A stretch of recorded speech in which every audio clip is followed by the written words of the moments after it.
Bene, beh, a questo punto avrei davvero bisogno di un'invocazione alla musa e che mi guidi e mi aiuti in questo ragionamento intorno al concetto di bellezza. Eh, Da filosofo sono sempre in imbarazzo a parlare di bellezza, anche da filosofo che si occupa da tanti anni di estetica, perché magari voi vi aspettate che, forte di una lunga tradizione occidentale che ha sempre considerato il bello, magari in unione col buono o col giusto, possa darvi delle risposte o perlomeno dei suggerimenti utili per dipanare questo mistero del bello. Mi dispiace deludervi, per me rimane ancora un grosso punto interrogativo. Però il bello e le muse hanno un elemento in comune e questo elemento in comune è l'elemento mitico. Sono due miti. In pratica, se dovessi riassumere quella che oggi è la posizione della filosofia rispetto al bello, è che nessuno ci può credere sul serio, è una specie di favola. Però è una favola che al fondo conserva una verità o cela una verità. E dunque, seppure gli studi di estetica hanno abbandonato il tema del bello da ormai quasi 100 anni, le persone nelle loro pratiche quotidiane non lo fanno. E direi che è da questo sfondo problematico che possiamo cominciare a porci la domanda su che cosa sia il bello. Innanzitutto potremmo dire che il bello non è una cosa, non è individuabile come una cosa bella, ma anche se noi ci spingessimo a cercare di definire il bello come una proprietà delle cose, ci troveremmo ben presto in imbarazzo. In effetti, se ci pensate, possono essere belli i fiori, le albe, i bambini, i cuccioli, ma anche le combinazioni degli scacchi, i teoremi delle matematiche, le buone intenzioni. Quindi diciamo che è difficile definire una classe omogenea di oggetti di cui predichiamo che sono belli. Omero e Esiodo, i tizi che hanno inventato le muse, pensavano che bello potesse essere un'azione nobile e buona, ma anche una morte gloriosa in battaglia poteva essere bella. E anche ricordare o cominciare a pensare che il bello in pratica è un qualcosa di storico, cioè un qualcosa che nasce all'interno di una determinata cultura, ne condivide i valori e i sistemi di giudizio, sì, direi che non ci aiuta. In effetti questo fa sì che il bello condivida il destino delle culture in cui nasce, cioè muore e nasce con loro. E se invece appartenessi alle cose come una specie di proprietà chimica, dovrebbe essere in qualche modo connaturato alle cose, mentre invece sappiamo che cose che solo pochi anni fa ritenevamo essere molto belle, adesso non lo sono più. E beh, allora potremmo provare intanto a fare una prima grande distinzione fra un bello naturale, che noi troviamo appunto nella natura, e un bello artificiale, cioè il bello che è dell'arte, quello che viene creato dall'uomo. Beh, allora, nel bello dell'arte non c'entriamo nemmeno, un po' perché anche l'arte ha abbandonato da un bel po' il problema del bello o l'obiettivo di fare arte bella, ma d'altra parte anche il bello naturale ci pone un sacco di interrogativi, un sacco di domande. Proviamo un momentino a pensarci. Questa rosa è bella, ma perché per esempio non è bella una lucertola o un verme?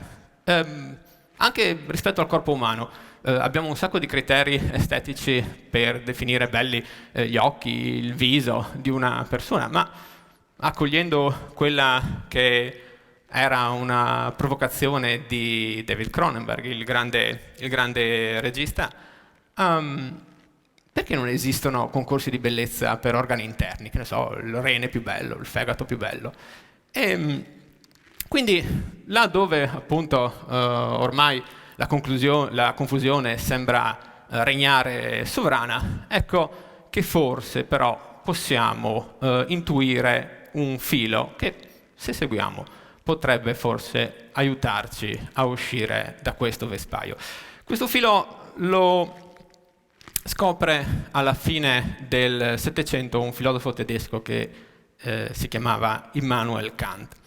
Ecco, la sua idea è che il bello non vada cercato tanto negli oggetti, ma più sull'altro lato, ovvero sul lato di chi li guarda, di chi guarda le cose. E quindi prima di cercare di capire che cos'è il bello, devo un po' cercare di capire come funziona questo strano animale che è l'uomo. E infatti Kant afferma il bello è un tipo di giudizio. Non appartiene agli oggetti, vuoi quelli naturali o vuoi quelli artificiali. Appartiene alla capacità di affermazione di chi giudica.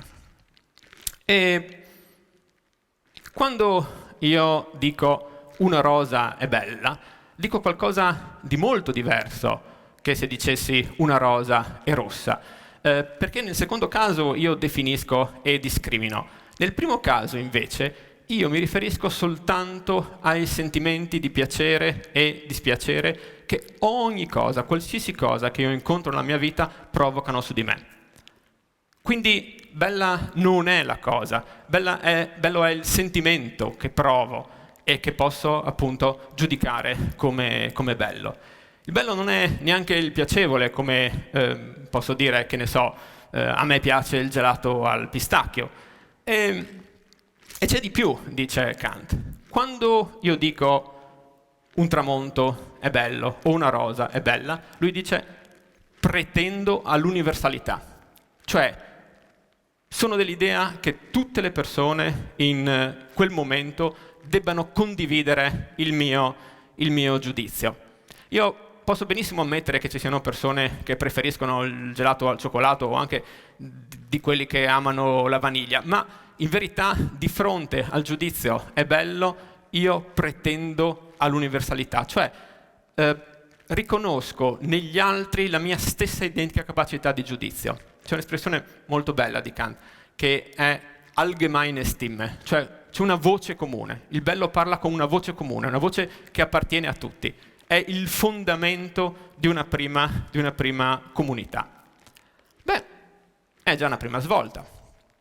È già una prima svolta. Forse che ci sia qualcosa di plausibilmente universale nel giudizio del bello, forse che possiamo trovare qualcosa che è valido in qualsiasi epoca, in qualsiasi località storica, in qualsiasi cultura.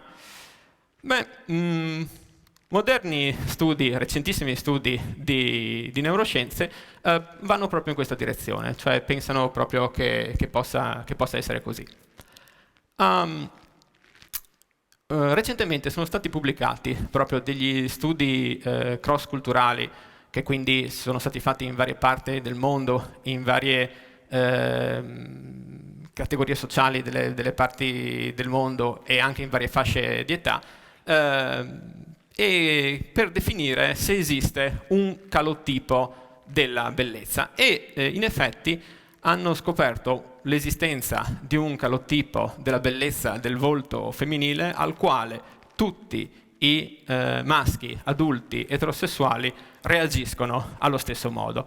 Lo stesso vale per i corpi, sia quelli maschili sia quelli femminili.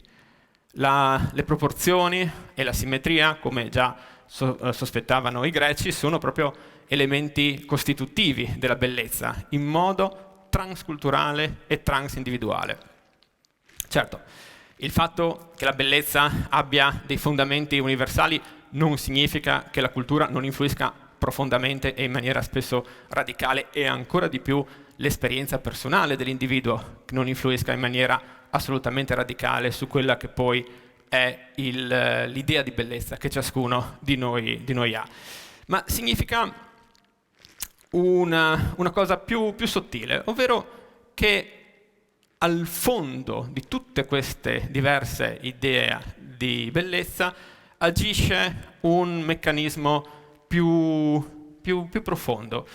Addirittura hanno scoperto che abbiamo un calotipo innato e universale per quanto riguarda la bellezza del paesaggio. Come hanno fatto a scoprirlo? Beh, hanno mostrato foto di paesaggi terrestri diversi a moltissimi bambini da tutto il mondo, e le preferenze di tutti i bambini si sono orientate verso il paesaggio della savana. Poi ovviamente quando le persone crescono, invecchiano, diventano molto più sensibili alla bellezza dell'ambiente nel quale sono inserite.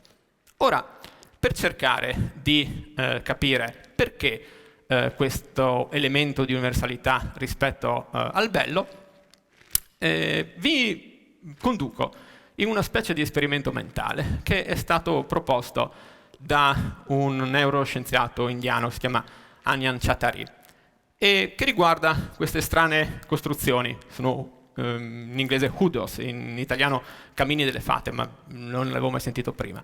Sono delle costruzioni, come vedete, di roccia, nelle quali un cappello di roccia più dura ha protetto gli strati inferiori, che sono di roccia più friabile e calcarea, che quindi si sarebbero sciolti, no, con gli agenti atmosferici. Allora lui ci invita a immaginare un tempo molto lontano in cui tutti questi hoodos erano vivi, camminavano sulla terra e si innamoravano fra di loro.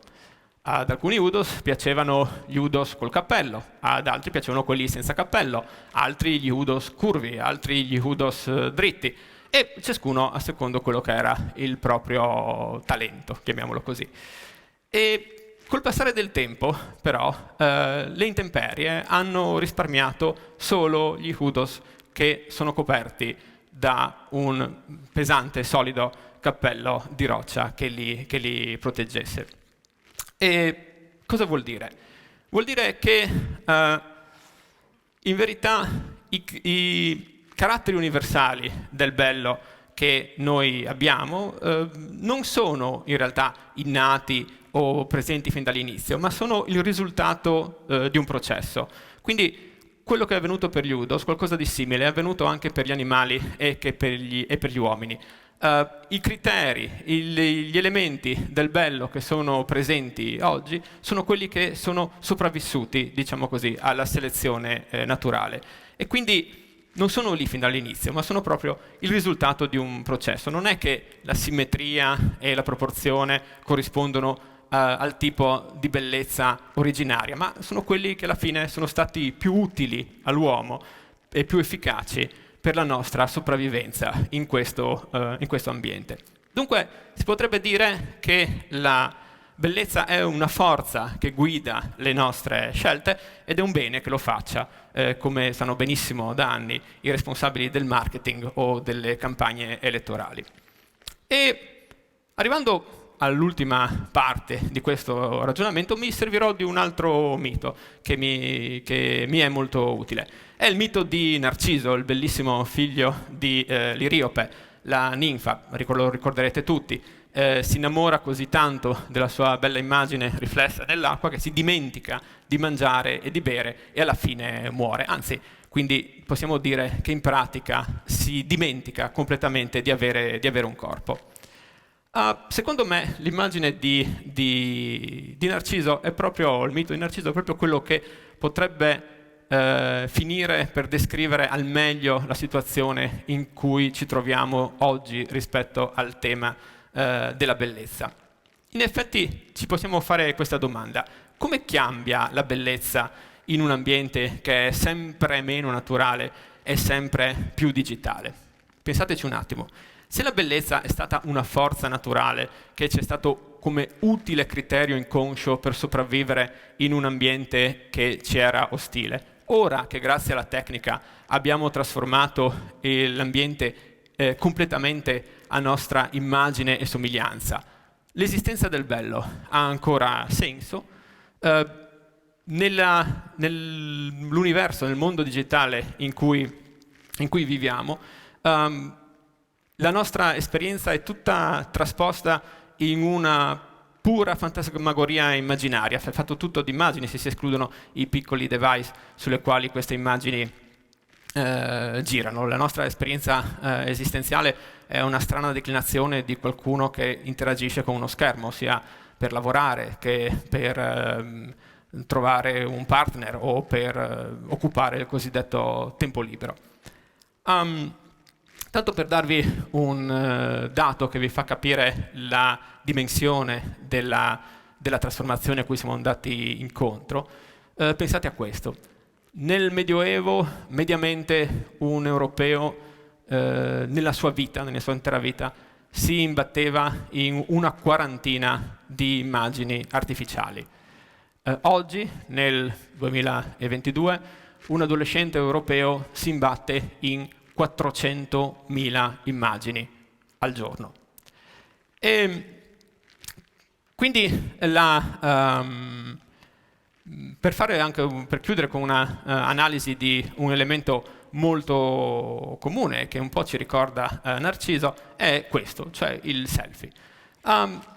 Pensate ai selfie. Beh, i selfie in se stessi non sono niente di straordinario, no? Esistono i ritratti, gli autoritratti esistono da centinaia di anni nella storia della pittura, ma in verità il selfie ha degli aspetti di novità assolutamente peculiari. Beh, innanzitutto è probabilmente il genere visuale più diffuso di sempre, con più praticanti di sempre. È un fenomeno senza precedenti nella storia da questo punto di vista.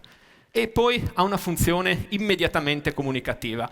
Non importa assolutamente quello che c'è nel selfie, è più importante che il selfie dica io sono qui ora, no? Io sono qui ora.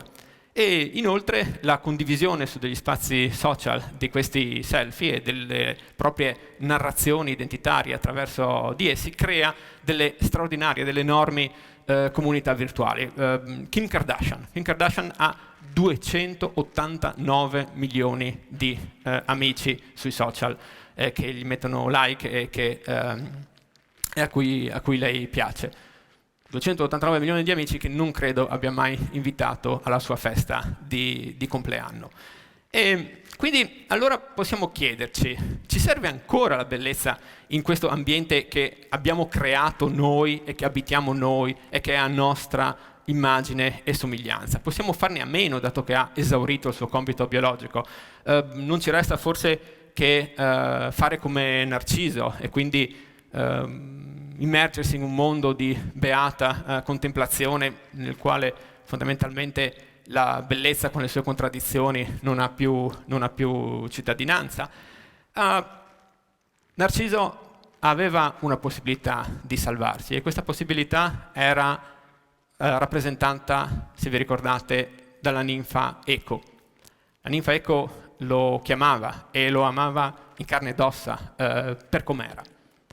E ecco, se noi vogliamo continuare un po' questa storia che si chiama umanità, forse dovremmo di tanto in tanto distogliere lo sguardo da noi stessi e guardare quanto sono belli gli altri. Grazie.